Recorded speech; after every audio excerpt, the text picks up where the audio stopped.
With due respect, যারা Saudi আরব থেকে আমি গরিবের ভিডিওগুলো দেখেন এবং কি আমার সবাই কম বেশি চিনেন, যুদ্ধ নিয়ে আমার শক্ত অবস্থান ইরানের পক্ষে। তবে সৌদির প্রতি অন্তর থেকে শ্রদ্ধা ভালোবাসা একমাত্র কারণ হচ্ছে এখানে প্রিয় নবী করিম সাল্লাল্লাহু আলাইহি সাল্লামের এখানে জন্মভূমি, ওনার রওজা মোবারক, এমনকি মুসলমানদের জন্য সর্বোত্তম কাঙ্ক্ষিত জায়গা পবিত্র মক্কা নগরী। কিন্তু এই রাষ্ট্রের রাষ্ট্র ক্ষমতায় যিনি আছেন মোহাম্মদ বিন সালমান, এই মক্কা মদিনার কারণে সারা পৃথিবী থেকে কেয়ামত পর্যন্ত ধনী একটা রাষ্ট্র থাকবে তারা। আল্লাহ তাদেরকে কত বড় নেয়ামত দিচ্ছে। এই যে নেয়ামতরা পাচ্ছে সারা পৃথিবী থেকে বিলিয়নস অফ ডলার হজের মাধ্যমে, উমরা হজের মাধ্যমে, বারো বিভিন্ন মাধ্যমে, ব্যবসা বাণিজ্য, এরোপ্লেন, খাবার দাবার, খাসি দুম্বা, মানে হজকে কেন্দ্র করে, ঈদকে কেন্দ্র করে এই যে বিশাল সিস্টেম, এটা কেন ধর্মীয় দৃষ্টিতে মুসলমানদের কাছ থেকে পাচ্ছে।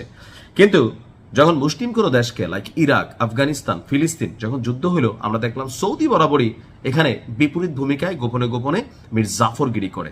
আজকে সৌদি যুবরাজ সালমানের আরেক মীর জাফরগিরি সামনে উঠে এসেছে।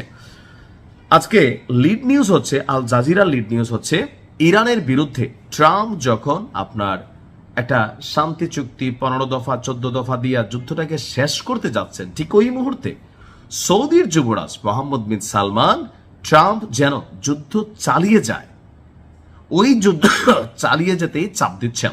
এই সামরিক অভিযান মধ্যপ্রাচ্যকে নতুনভাবে গড়বে বলে ট্রাম্পকে জানিয়েছে সালমান। ইভেন আরো দুঃসংবাদ হচ্ছে, সৌদি এবং কাতার, আরব আমিরাত, এরা নাকি মার্কিন যুক্তরাষ্ট্রের সাথে জোট বাইধা এই লড়াইয়ে অংশগ্রহণ করতে পারে। কারণ ইরান এই কয়েকটা রাষ্ট্রের উপর অনেকগুলো অভিযান চালাইছে, তবে এদের উপর চালায়, এদের রাষ্ট্রে থাকা মার্কিনীদের যেই ঘাঁটি ঘুটি আছে সেইগুলোতে চালাইছে। শব্দগত পার্থক্য আছে, কিন্তু এদেরই তো হয়েছে। মার্কিন গণমাধ্যম দ্য নিউ ইয়র্ক টাইমসের প্রতিবেদন অনুযায়ী সাম্প্রতিক কয়েকটি ফোন প্রিন্স মোহাম্মদ সালমান ট্রাম্পকে করেছে। তার ওই ফোন কলগুলোকে অ্যানালাইসিস করে যুক্তরাষ্ট্র ইসরায়েলের এই যে সামরিক অভিযান, তো সেই সামরিক অভিযান যেন কোনোভাবে বন্ধ না হয়, অর্থাৎ ইরানকে বড়ানো পর্যন্ত এই অভিযান যেন চালানো হয়। কারণ শান্তি চুক্তি নিয়ে আলোচনা যখন চলতেছে, বলতেছে যে আপনারা যদি অভিযানটা চালায় যান তাহলে মধ্যপ্রাচ্যকে নতুনভাবে গড়ে তোলার একটা ঐতিহাসিক সুযোগ আসছে। কেন?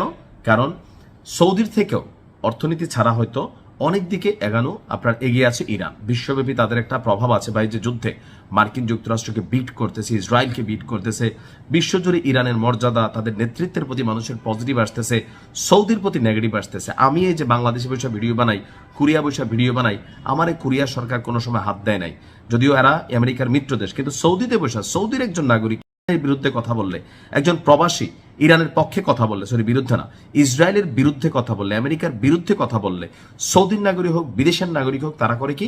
গ্রেপ্তার করে, জেলে দেয়, দেশে পাঠাই দেয়। তা আপনি মানে কি পাচ্ছেন ওইখানে? তো সৌদি তো পুরাটাই, সৌদি কেন চাচ্ছে? সূত্রগুলো বলছে ট্রাম্পকে, কট্টরপন্থী সরকারকে সম্পূর্ণভাবে অপসারণের জন্য চাপ দিচ্ছেন সালমান। কারণ তার মতে ইরান উপসাগরীয় অঞ্চলের জন্য দীর্ঘ মেয়াদের হুমকি। অর্থাৎ ইরান যেভাবে সামরিক, প্রযুক্তিগত, আকাশ, ব্লা ব্লা ব্লা যা আছে, বা বিশ্বতে তাদের যে মিত্র শক্তি তারা শক্তভাবে তৈরি করছে, এই সবকিছু মিলিয়ে এক অনন্য উচ্চতায় নিজেদেরকে নিয়ে গেছে। অ্যাজ এ বস হিসাবে মধ্যপ্রাচ্যে নিজেদের অবস্থানটা তৈরি করছে, অ্যাজ এ কিং। আর এটা সৌদি মানতে পারতেছে। তো নিজেদের তো হেডম নাই, তো আমেরিকার ল্যাঞ্জায় ধইরা আপনার ইরানকে ডাবাইতে বলতেছে। লাভ হবে না সালমান, একমাত্র উপরওয়ালার হাতে সবকিছু। আসসালামু আলাইকুম।